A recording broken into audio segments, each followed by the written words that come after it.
सर्वप्रथम आप सबको नवरात्रों की बहुत बहुत शुभकामनाएं। भक्तों, श्री दुर्गा पूजा के विषय में जन साधारण लोग विशेष रूप से वर्ष में 2 बार चैत्र व अश्विन मास के शुक्ल पक्ष की प्रतिपदा से आरंभ होकर नवमी तक आने वाली नवरात्रि के विषय में ही अधिकतर जानते हैं। इस बीच प्रथम बार आषाढ़ मास में तथा दूसरी बार माघ मास में भी गुप्त नवरात्रि आते हैं, जिन्हें कुछ गिने चुने लोग ही जब तक पूजा पाठ मंत्र साधना इत्यादि इन गुप्त नवरात्रि में इन क्रियाओं को करते हैं। देवी दुर्गा के 9 स्वरूपों की पूजा होने के कारण इसे नवदुर्गा तथा 9 दिन अर्थात 9 तिथियों में पूजा होने के कारण ही इन्हें नवरात्रि कहा जाता है। चैत्र मास के नवरात्र वार्षिक नवरात्र कहलाते हैं तथा आश्विन मास के नवरात्र शारदीय नवरात्र कहलाते हैं। भगवती दुर्गा के साधक भक्त को स्नान इत्यादि से शुद्ध होकर शुद्ध वस्त्र पहनकर पूजा स्थल को भी सजाकर मंडप में श्री दुर्गा देवी की मूर्ति की स्थापना करें। मूर्ति के दाईं ओर अर्थात राइट साइड कलश स्थापित करें तथा कलश के ठीक सामने मिट्टी तथा रेत मिलाकर यव अर्थात जौ बीज दे।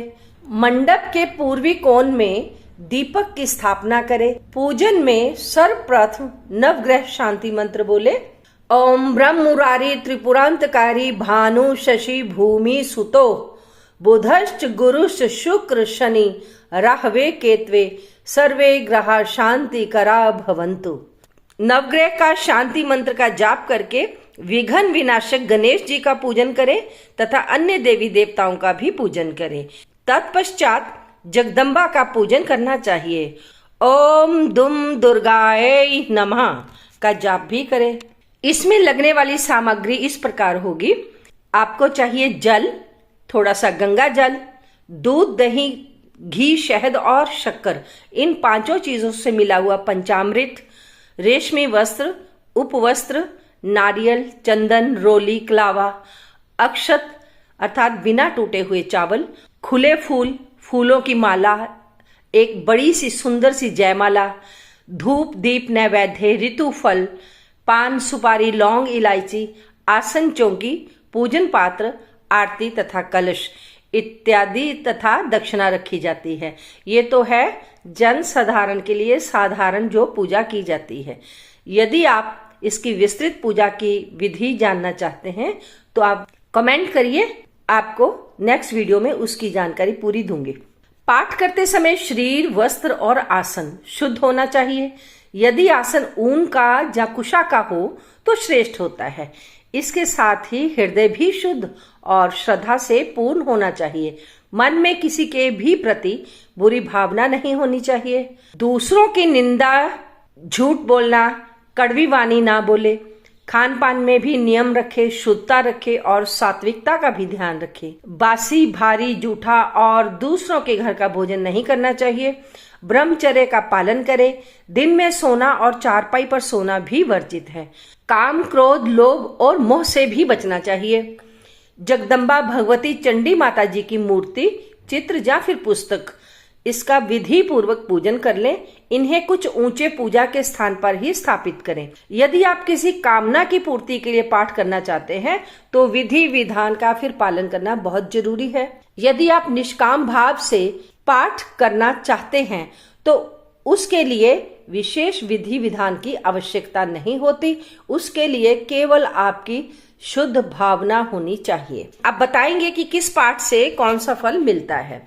यदि आप प्रथम अध्याय का पाठ करते हैं तो ये पाठ चिंता को दूर करने वाला तथा शक्तिशाली शत्रु से यदि भय है तो उस भय को नष्ट करने वाला है। दूसरे अध्याय का पाठ बलवान शत्रु द्वारा आपकी भूमि, घर पर यदि जबरन अधिकार किया गया है तो उसे हटाने के लिए है। तीसरे अध्याय का पाठ विजय प्राप्ति के लिए है। चौथे अध्याय का पाठ धन, सुंदर पत्नी अर्थात अच्छा गृहस्थ जीवन तथा रिद्धि सिद्धि की प्राप्ति के लिए तथा रिद्धि सिद्धि की प्राप्ति करवाता है। 5वें अध्याय का पाठ भूत प्रेत बाधा दूर करने और बुरे स्वप्न के फल के निवारण के लिए है। छठा अध्याय सभी कामनाओं की पूर्ति करता है। 7वें अध्याय के पाठ करने से मन की मुराद पूरी होती है। 8वां अध्याय सुरक्षा के लिए है। दुर्गा सप्तशती के 9वें अध्याय का पाठ करने से संपत्ति तथा धन के लिए लाभ होता है। 10वां अध्याय शक्ति तथा संतान सुख के लिए है। 11वां अध्याय भुक्ति मुक्ति तथा आगामी चिंता निवारण के लिए है। 12वां अध्याय रोग निवृत्ति तथा निर्भयता के लिए है। सप्तशती का 13वां अध्याय इच्छित वस्तु को प्राप्त करने के लिए होता है। साथियों, यात्रा से पूर्व दुर्गा कवच का पाठ जरूर कर लेना चाहिए। श्री दुर्गा के भक्त को देवी जी की अधिक प्रसन्नता के लिए नवरात्रि में अष्टमी या नवमी को कुमारी कन्याओं को अवश्य भोजन खिलाना चाहिए।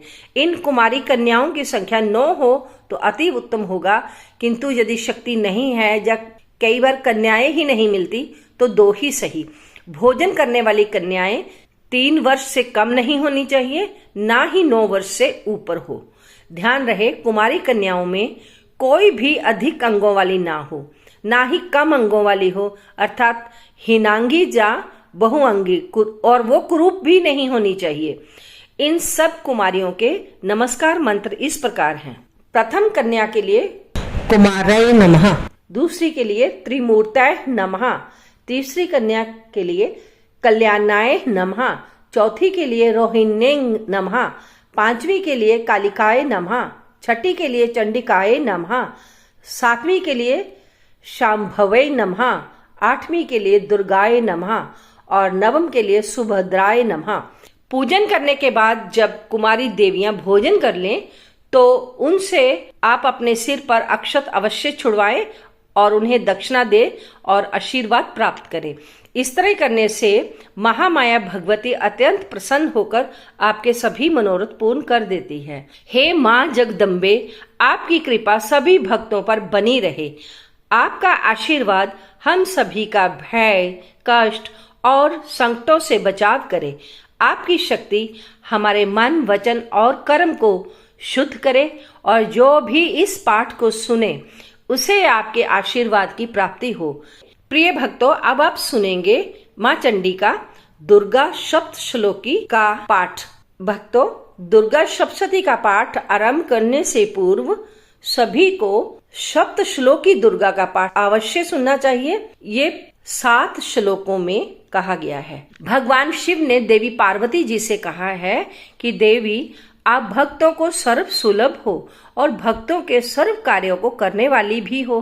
कल युग में कामनाओं की सिद्धि हेतु यदि कोई उपाय हो तो अपनी वाणी द्वारा सम्यक रूप से व्यक्त करो।